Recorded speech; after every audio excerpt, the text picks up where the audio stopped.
So the Buckeyes are 3 wins, 3 games into a 12-game regular season format. So that's 25% down. But in terms of the workload, the lift, definitely the 3 easiest of the 12.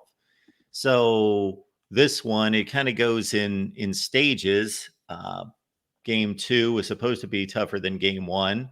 I thought what was impressive there from a comparison standpoint, at least with Western Michigan, is that they just came off a game where they had a 1 point lead in Madison in the fourth quarter. And Ohio State's ringing up 500 yards of total offense in the first half. And then, of course, Marshall's a better team. And there were some spots there in the first half where it was fairly competitive. And the defense was giving up some yardage there on the first drive and beyond that. So we'll start right there with the defensive performance. It didn't look the best, but they pulled it together and made the stops when they needed to. But there are things to be cleaned up. Absolutely. And I was talking with another writer on the sideline as the game was kind of winding down in the fourth quarter. And he made an interesting point that Ohio State's not going to face an air raid offense very often. You don't see that in the Big Ten. And, if they do, again, it'll probably be in the college football playoff. So do you take a week to sort of change, not like you have to change your defense like you would if you were playing one of the military academies or something like that. But, do you change what you're doing defensively for this one opponent that you're probably going to handle regardless? And I think the answer to that is likely no. So I think some of the defensive issues in the first half had to do with, okay, Marshall's going to play this air raid, spread you all over the field. They're not afraid to throw the ball around. And they also have a quarterback who's pretty athletic. And, you have to worry about kind of what he can do with his legs. And so, yeah, there were some issues. And I think you need to, when you play other teams with mobile quarterbacks or with, that will throw the ball, and they'll see some of those teams down the road. There's definitely some things that you now have on film to clean up.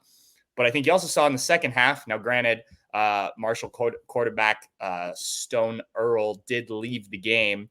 I think that was an injury. Not sure, but that made life a little bit easier. But I do think the Buckeyes were better equipped in the second half. So adjustments were made.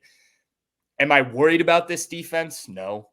I think that the linebackers are probably my biggest concern. I think you can target Cody Simon in coverage some. I think Sonny Styles, with all his athleticism, is still learning that position. I'd like to see Arvell Reese mixed in a little bit more, but Denzel Burke got beat a couple times. I think I haven't looked at the numbers, but I think he gave up 4 catches, if I'm correct, which is uncharacteristic of him. I think I'm not worried based on this one game about him. So all in all, I think I will trust the bigger sample size, and that goes back to last year with the secondary, which still hasn't really unleashed all of its attributes. I mean, Caleb Downs, if you look at his numbers, they're nothing like they were last year at Alabama. And I don't know if that's necessarily by design, but if you look at where Caleb Downs is lined up, I think you can see that the Buckeyes know he can do a lot of different things. They just haven't needed him to do that stuff so far. Lathan Ransom has also played really well and been all over the field. So, I would say, I'm not too alarmed on the play of the defense, but obviously there are some things that I think on film when you do play some teams that are going to throw the ball. And Michigan State will do some of that. There are areas to clean up, and maybe that's just even a focus thing. You're coming off an off week, played 2 really good teams, or you played 2 really good games, not 2 really good teams. You had a shutout in one and 3 turnovers in the other. Maybe they did need to kind of get woken up a little bit in that first half. Yeah, Pat Murphy here breaking down the Buckeyes. You can catch his work on 247 Sports, bucknuts.com. The offense, wow. So Quinshon Judkins, he obviously looks the part. Travion Henderson comes on with some big runs a little bit later, but Judkins, I can think of 2 runs. One was the most obvious one where there was a gaping hole and he basically just ran fast. But what was impressive about that is that a couple defenders had the angle on him. And there's always that portion of the field usually when you see that type of run, when the runner goes to the sideline, where it's this, can he beat the pursuit angle? Does he have that extra gear And in that case, he did. They didn't get there in time, and he was able to pour it on. And then the other one, he just kind of bounced off like 18 people and kept his balance and kept going and going. And then again, Travion Henderson had a bigger second half, making some nice runs. So this duo is just as good as we anticipated. Absolutely. Back-to-back games where the running game has really gotten going. And, Travion Henderson, 76 yards and 2 touchdowns, 6 carries. That's all he needed to get to those numbers. Both running backs over 12 yards a carry in this game. I saw our mutual friend, Tony Gerdeman, tweeting about, I think it was yesterday, that Ohio State's average rushing yards per game is higher than other teams total in the certain other teams total in the Big Ten. I have to find the tweet. But yeah, I mean, this is kind of what you expected when you bring in a guy like Quinshon Judkins to complement Travion Henderson. And then you add in Chip Kelly, who's always had success running the ball, regardless of really the talent, the schemes and things that he runs. And you're starting to see more and more of Chip Kelly's impact on this offense. In this game in particular, there was the reverse to Emeka Egbuka. And then the very next play, it was the Travion Henderson touchdown. They did a counter play out of shotgun, which isn't the most innovative thing in the world, but not something that Ohio State has done very often. And it worked well. But yeah, I mean, look, Quinshon Judkins was first team all SEC for a reason the last 2 years, right? And a freshman All-American, I believe. I know he was the SEC freshman of the year. So you're seeing that talent after maybe we didn't quite see it in the first game as the offensive line was still trying to figure things out. And I think that's as big of a takeaway as any is you wanted to see this offensive line against another non-conference opponent play the way that they did against Western Michigan and kind of build on that performance, especially as you add Donovan Jackson back to the mix. And I thought they did. Those runs that you mentioned don't happen without some holes and push and whatnot. Now, I say that all with the caveat of bigger challenges ahead for the offensive line. But I think if it had looked similar to the Akron game, especially early in these last 2 games, that's when you have big concerns. So I think you feel better about things with the run game and the offensive line, seeing it in back-to-back games, kind of doing what you expect them to do. We, of course, had the conversation a number of times about Will Howard in the offseason. I always expressed that I saw him a handful of times at Kansas State. Maybe saw him a little bit more than you since I'm watching everybody at the same time, but now you're watching him more than I am. So he seems to be who he was projected to be. I am waiting for the point at which he, not necessarily they're down 24-20 in the fourth quarter, he's got to lead them down the field, although that could present itself, but more or less everything seems to be fairly easy. Like Jeremiah Smith, boom, hit the slant and he's gone. Emeka Egbuka, boom, the C's part, and that's bad Marshall defense, but it's also great blocking and play design, and Egbuka's gone. He's a distributor.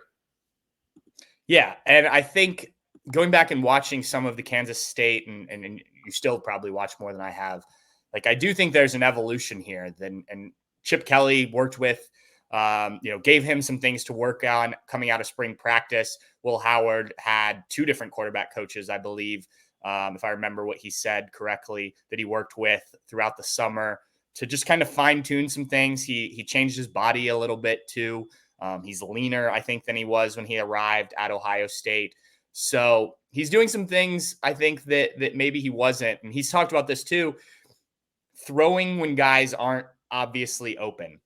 And, at Kansas State, and he's been very clear, he played with talented guys at Kansas State, but with the weapons he has at Ohio State, he has to make some throws when, okay, it doesn't look like he's open, but Emeka Egbuka is going to get to the ball, right? Or insert receiver name here. So I think he's starting to trust that a little bit more. I still am not sure about what Will Howard is as a deep ball thrower. We saw that on Saturday with the interception when he tried to go deep to Jeremiah Smith.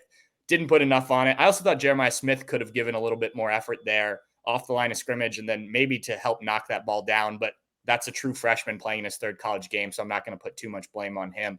But all in all, I like what you're getting from Will Howard if you're Ohio State. The ability to use his legs is something the Buckeyes obviously haven't had in a little while, or didn't really use if they did have it. And that gives you another threat. And he's shown a little bit of that, not a ton. So yeah, he's been kind of as advertised. Again, I think we'll say this a lot. Bigger challenges are coming, and he obviously has to continue to make those throws. But I think going into Saturday's game, I haven't looked up the numbers, but his adjusted completion percentage, so that takes out things like drops and basically his throws that should have been caught because they were on target, was up at like 75%. So he's getting the ball where it needs to be more often than not. And I think that's what you want from a quarterback with this much talent around him. Michigan State, a bad team the last few years, but don't seem to be a joke this year by any stretch. I did not see any of the Maryland game, but they were a 10-point dog. They go on the road, beat what is typically a decent Maryland team. I saw the opener to a large extent against FAU. That was just an ugly game. It was the first game with Jonathan Smith. But again, this is another example. A capable, really good coach comes into a program, and he doesn't get everything he wants because he's still building the program, but he can fix a lot of things quickly. And they played really well against Boston College. If Aiden Childs, I watched the fourth quarter, if he doesn't go for the gusto when they're at like first and second down at the red zone, then they can possibly win the game with a late touchdown, but he threw into double coverage. So this a bigger, more competent challenge than what was expected a few weeks ago. Certainly. And you mentioned with Jonathan Smith, a coach that I really like in terms of what he's done in the past. And I think, yes, it's early days for him there. But as you said, Mark, you can see him kind of starting to put his imprint on this program. I think it will be a bit more of a challenge. I mean, I don't expect Ohio State to go into East Lansing and lose, but I do think that, they, especially a night game, I've been there for night games before. It's not the most hostile environment, but it can certainly get a little rowdy up in East Lansing and at Spartan Stadium. So, yeah, I think this is a good opening Big Ten test for Ohio State on the road at night against a team that has some confidence right now. And look, if Michigan State had gone, say, 2-2, and they lost to Boston College, maybe lost Maryland, you get the other two games that you're expected to win. Okay, probably not as much confidence from the team in green. But I do think they will feel like, hey, let's give it what we've got against Ohio State and kind of see where we come out. And the Buckeyes will have to be ready for that. You can't sleepwalk into this game and think it's just going to, Michigan State's going to roll over. This is a veteran Ohio State team. I don't think that that's really an issue. But, I think the fact that they are 3-1, that they did already beat Maryland on the road and like you said, came close against Boston College at Boston College, will certainly have Ohio State's attention if it was needed. Pat Murphy, Bucknuts, 247 Sports. And again, Pat sat down with Ohio State Athletic Director Ross Bjork. So check out that interview.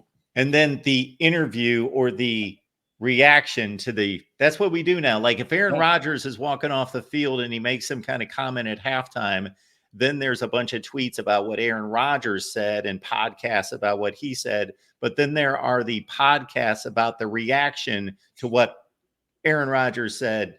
Yes, that's the world we're in now. It is a crazy world. Maybe if Aaron Rodgers is pushing his coach, people are going to break down and trying to decipher every word. Look, this is what we do. We all enjoy it, I think, right? Like whether you're the one talking or you're the one listening, there's a reason we are talking right now is because people want to hear about it. So happy to do it. And, I do certainly pay attention to the sports teams I follow and what people say about what people say. So I get it. We get some comments in the chat sometimes that are kind of funny about, why are you breaking that down? Why so-and-so won the game, so-and-so lost the game. Why are you sitting here making excuses or talking about analyzing why they could have won the game or they could have lost the game? And I said, well, otherwise we don't do anything. There's the scoreboard and we're done until next week. Show up next week, watch the next game. That's the score. That's the end of it. Yeah. And I think part of it too, like, especially this season, if we're talking college football specifically, like with this expanded playoff, it's not like, oh, you lost, you're probably out of it and things like that. So I think analyzing and trying to project makes even more sense now. It's more like NFL where, okay, yeah, this team lost to this team, but they played well enough. Could they win a game in the postseason type of thing? And you never know what happens. So I think it's going to make things interesting. I'm really excited about the rest of this season, not just from an Ohio State perspective, but just college football in general. I think when we get to the end of the year, and maybe this is something I hadn't, really thought about when they first talked about the college football playoff, but when we get to the end of the year, there's going to be some serious analyzing of, okay, who's beaten who, and who deserves to be in around that like 10, 11, 12, and on down a little bit. So I think it's going to be fun. It'll make for some interesting games that maybe people wouldn't have tuned into at the end of seasons. For sure. Pat, appreciate you being here. Yeah, absolutely. Enjoy the game and the trip on Saturday. Will do. Thanks, Mark.